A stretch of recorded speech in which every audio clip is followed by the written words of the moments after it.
사무엘하 15장 24절부터 29절 구약 486쪽 우리 한 절씩 교독하겠습니다. 제가 먼저 읽습니다. 보라, 사독과 그와 함께한 모든 레위 사람도 하나님의 언약궤를 메어다가 하나님의 궤를 내려놓고 아비아달도 올라와서 모든 백성이 성에서 나오기를 기다리는도다.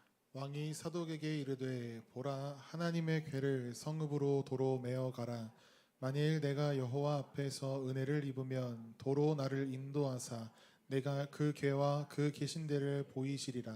그러나 그가 이와 같이 말씀하시기를 내가 너를 기뻐하지 아니한다 하시면 종이 여기 있사오니 선이 여기시는 대로 내게 행하시옵소서 하리라. 왕이 또 제사장 사독에게 이르되 내가 선견자가 아니냐. 너는 너희의 두 아들 곧 내 아들 아히마아스와 아비알의 아들 요나단을 데리고 평안히 성읍으로 돌아가라. 너희에게서 내게 알리는 소식이 올 때까지 내가 광야 나루터에서 기다리리라 하니라. 사독과 아비아달이 하나님의 궤를 예루살렘으로 도로 메어다 놓고 거기 머물러 있으니라. 아멘. 먼저 하나님의 은혜를 구하라 라는 제목으로 말씀 전하겠습니다. 성경에서 본받을 만한 인물, 손에 꼽으라고 하면 항상 빠지지 않는 인물이 있습니다. 다윗입니다.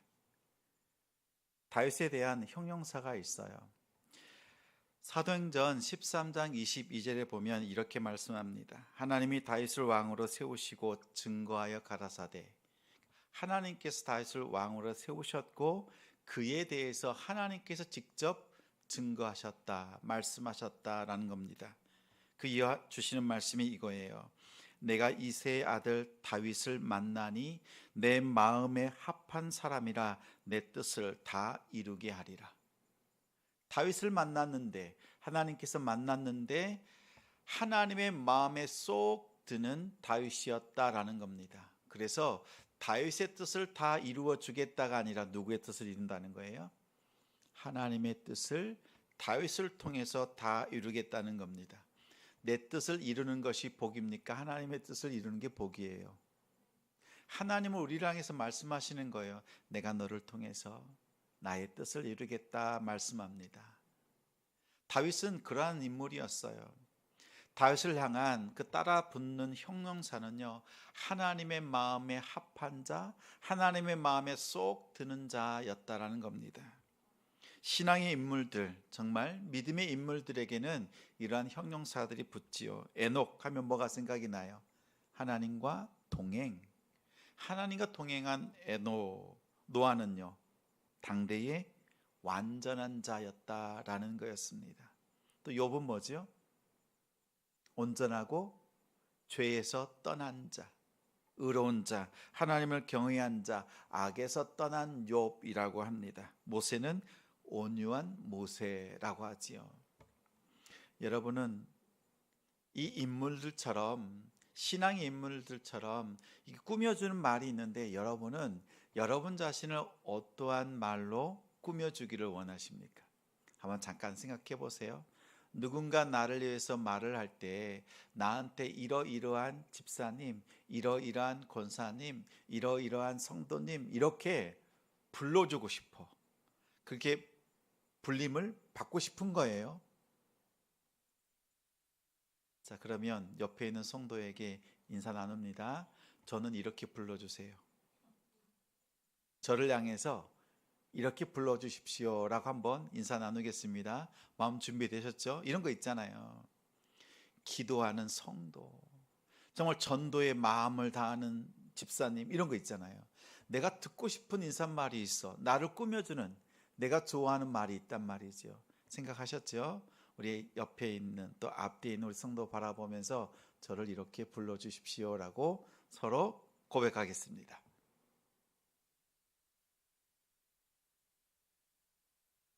아니, 고백하라 그랬더니 그냥 고개만 인사하고 있어요. 내 마음에 불리움 받고 싶은 그 꾸며주고 싶은 말이 있지요. 그 말이 내 삶 속에서 불림받을 수 있는 우리가 되길 바랍니다. 저는 다른 것 아니고요. 예수 잘 믿는 목사. 사실 그때그때마다 달라요. 그런데 예수 잘 믿는 이 짧은 문장, 이 단어 속에 하나님께서 정말 인정하실 만한 그러한 믿음의 사람이 되었으면 좋겠다, 이 마음이 담겨 있습니다. 우리 성도들도 예수 잘 믿는 성도들 되시기 바랍니다. 다윗처럼 하나님께서 콕 집어서 내 마음에 쏙 드는 자, 합한 자라고 이런 말을 듣는 그 사람은요, 특징이 있어요. 다윗이 앞서서 열거했던 위대한 인물들처럼 완벽했습니까? 죄가 없었어요? 하나님과 항상 동행하는 삶을 살았나요? 욕심이 없었어요? 시기, 질투, 때로는 자기가 하고 싶은 대로 하기도 했습니다. 근데 하나님께서 왜 이 다윗에 대해서 내 마음에 합한 자, 내 마음에 쏙 드는 자라고 이렇게 말했을까? 다윗의 굵직한 사건들을 돌이켜보면 그 속에서 하나님께서 다윗을 향해서 다른 그 누구보다도 그렇게 인정하시는, 하나님이 직접 증거하신 이유가 있습니다. 첫 번째는요, 크고 작은 성공을 경험할 때 다윗은 달랐습니다. 다윗은 잘 될 때도 하나님을 늘 기억했습니다. 물맷돌 하나로 골리앗을 쓰러뜨렸습니다. 물맷돌은 다윗이 항상 호주머니에 넣고 잘 다루는 도구였습니다. 아주 익숙한 도구였죠. 근데 그것을 가지고 거인을 쓰러뜨렸습니다. 그리고 달려갈 때, 골리앗을 향하여 달려갈 때 뭐라고 얘기했어요? 너는 너의 신으로 나를 저주하고 오지만 나는 내가 믿는 만군의 여호와의 이름으로 달려간다. 다시 말하면 하나님, 이 상황 하나님께서 도와주십시오, 하나님의 도우심을 구하면서 골리앗을 향하여 달려갑니다. 그리고 던질 때는 어떻게 했어요? 자기 손에 있는 물매를 돌려서 물맷돌을 던졌습니다. 그리고 승리했지요. 사실 누가 봐도 평소에 항상 갈고 닦았던 그 실력으로 상대를 쓰러뜨렸지만 다윗은 고백합니다. 이것은 나의 승리가 아니라 하나님의 승리였다. 잘 될 때 하나님 앞에 영광 돌려드리는 그의 믿음의 중심이 있습니다. 두 번째는요, 뜻대로 되지 않을 때도 있었어요. 실패할 때도 있었고 인정받지 못할 때도 있었습니다. 수금을 잘 탔고 아주 준수했고 아주 능숙한 그런 능력 있는 다윗이었지만 사울 왕이 그를 시기했습니다. 인정하지 않았습니다. 곁에 두고도 죽이려고 했던 그러한 사울과 다윗의 관계가 있지요. 자신의 마음대로 되지 않았습니다. 그런데 가만히 보면 사울과는 항상 불화가 있었고 그들의 관계 속에는 어려움이 있었지만 다른 사람들과는 항상 화평했던 다윗의 모습을 봅니다. 특히 요나단과의 우정, 그들이 고백하는 걸 보면 눈물 겹지요. 너와 나 사이에 여호와 하나님이 계시다. 너와 나 사이에 여호와 하나님이 계시다라는 그런 고백을 하지요. 그러한 가까이 있는 사람들은 다윗을 다 돕지만 사울 왕만큼은 다윗을 시기하고 다윗을 죽이려고 했습니다. 그런데 기억할 것은요, 다윗이 사울을 대하는 태도입니다. 하루는 굴 깊은 곳에 숨어 있습니다. 용변을 보려고 사울 왕이 굴 안으로 들어옵니다. 그때 그 앞에서 사울을 죽일 수 있는 기회를 얻었지만 다윗은 사울을 죽이지 않습니다. 하나님께서 기름 부은 사울 왕을 자신의 손으로 죽일 수 없다라고 합니다. 다시 말하면 절호의 기회였지만 하나님께서 다윗을 테스트, 시험하신 시간이기도 했습니다. 하나님께서 예비해 놓으신 때를 기다릴 줄 아는 인물인가 하나님 보셨던 거지요. 그랬더니 다음번에는요, 다윗이 잠들어 있는 사울을 찾아갑니다. 사울 앞에 찾아가서 거기에는 물병과 창을 가져옵니다. 다시 보세요. 앞서서 있던 사건은 굴 속에 하나님께서 사울을 보내주신 거예요. 죽일 수 있는 기회를 그냥 살려 주었습니다. 그렇죠? 이번에는요, 다윗이 직접 사울이 잠들어 있는 그 수경지로 갑니다. 가서 물병과 창만 가지고 오는 거예요. 이게 무슨 뜻이에요? 의도가 있지요. 하나님 앞에 선언하는 거예요. 하나님, 내가 이 사울 왕 앞에 가서 그를 죽일 수 있지만 여전히 하나님의 때를 나는 기다립니다 라는 거지요. 두 번의 기회, 한 번은 하나님이 주셨고 한 번은 다윗이 스스로 그 기회를 만들었지만 하나님이 세우신 기름 부음 받은 자에 대해서 손대지 않겠다라는 거예요. 다시 말하면 관계가 깨어지고 어려울 때에도요, 하나님의 때, 하나님의 그 뜻을 바라보면서 기다릴 줄 알았던 다윗입니다. 세 번째는 죄를 지었을 때예요.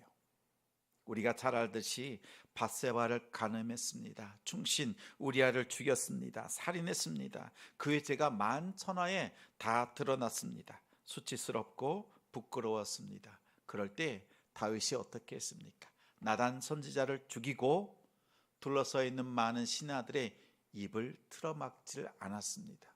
오히려 백성들 앞에서 자신의 죄를 통회하고 하나님 앞에 엎드렸습니다. 회개함을 통해서 뭐라고 고백해요? 하나님, 내게 주신 그 구원의 감격을 잃어버리지 않도록 빼앗지 마십시오 라면서 회개하면서 하나님의 은혜를 구했습니다. 그리고 사람은요, 가장 위급할 때, 가장 어려울 때 그의 믿음이 나옵니다. 오늘 말씀이 그렇습니다. 다윗의 삶에 있어서 가장 위급한 때라고 하면 오늘 본문 말씀 때예요. 이제 나라가 부강하고 잘 세워졌지만 이제 압살롬에 의해서 예루살렘에서 쫓겨날 수밖에 없는 상황 속에 놓였습니다. 아들 압살롬이 반역을 합니다. 아버지 다윗의 왕권을 차지하기 위해서 4년 동안이나 치밀하게 준비합니다. 그 준비는 이래요. 왕에게 와서, 다윗 왕에게 와서 송사해야 될 일들이 있어요. 그러면 압살롬이 중간에서 가로챕니다.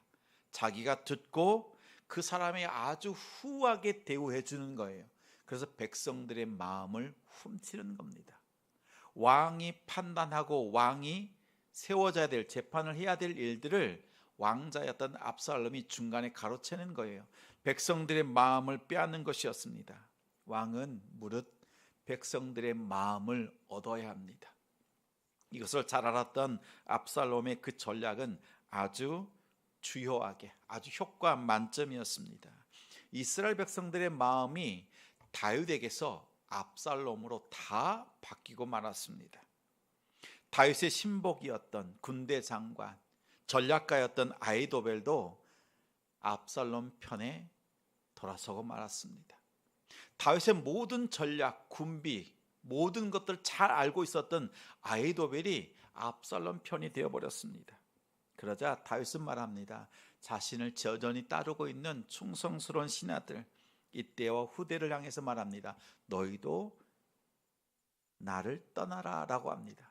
그러나 그들은 끝까지 다윗과 함께하지요. 자신의 주변 사람들을 더 많이 모으려고 절체절명의 위기 속에서 충성스러운 사람들을 더 모으려고 애쓰는 것이 아니라 오히려 그들을 돌려보내려고 합니다. 그리고 중요한 이 오늘 본문의 말씀 속에서 보면 중요한 일이 있는데, 당시에 왕권을 가지고 있다라고 하는 그 뜻이, 그걸 보여주는 중요한 물건이 언약궤입니다. 언약궤예요.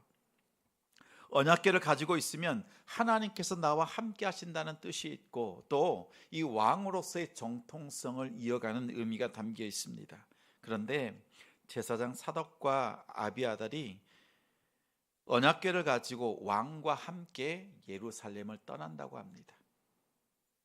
언약궤를 가진 제사장들이 다윗 편에 서는 거지요. 이만한 일이 어디 있습니까? 그렇지요.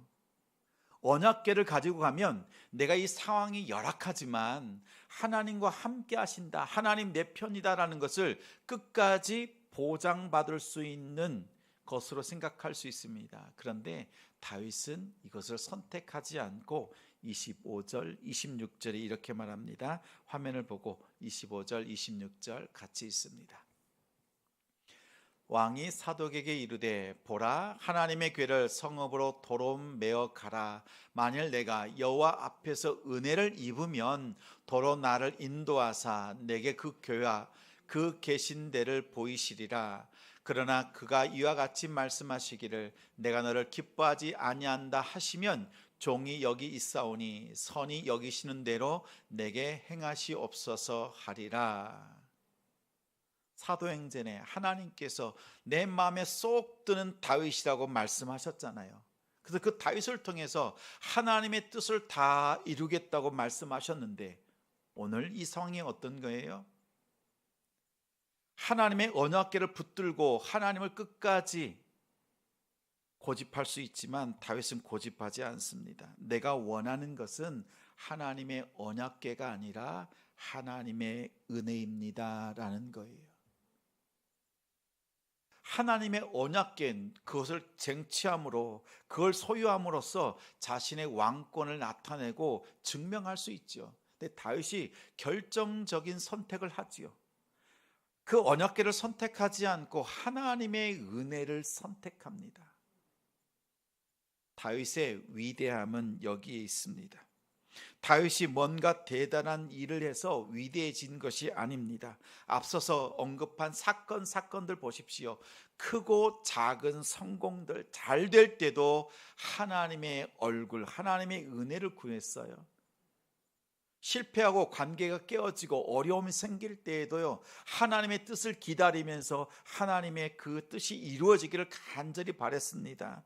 또한 죄를 지었을 때에도요, 하나님의 은혜를 구했던, 회개하면서 은혜를 구했습니다. 오늘 본문 말씀 속에서도 절체절명의 위기, 이제는 왕권만 빼앗기는 것이 아니라 목숨이 위태로운 그 상황 속에서도요, 언약궤를 구하지 않고 하나님의 은혜를 구했습니다. 하나님이 이러한 다윗을 아시고 내 마음에 쏙 든다라고 했어요. 뭔가 죄가 없어서가 아니에요. 연약함이 없어서가 아니에요. 언제나 어느 때나 어느 곳에서든지 하나님의 은혜를 구하는 다윗이었기에 하나님께서 그가 하나님의 마음에 쏙 들었던 겁니다. 다윗의 위대함은 이곳에 있습니다. 가장 먼저 모든 순간 어떠한 때든지 하나님의 은혜를 구하는 한 사람이었습니다. 우리는 어쩌다가 하나님의 은혜를 구하지요.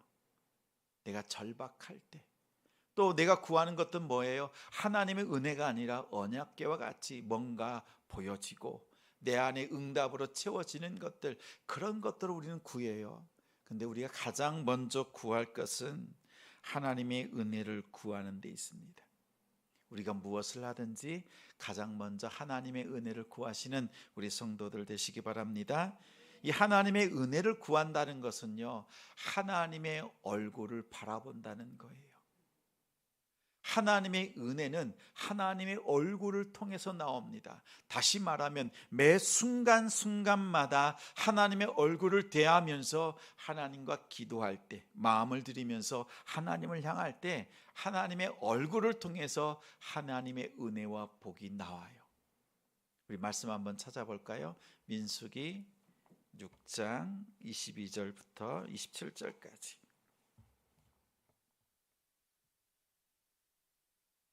구약 205쪽입니다. 민수기 6장 22절부터 27절까지.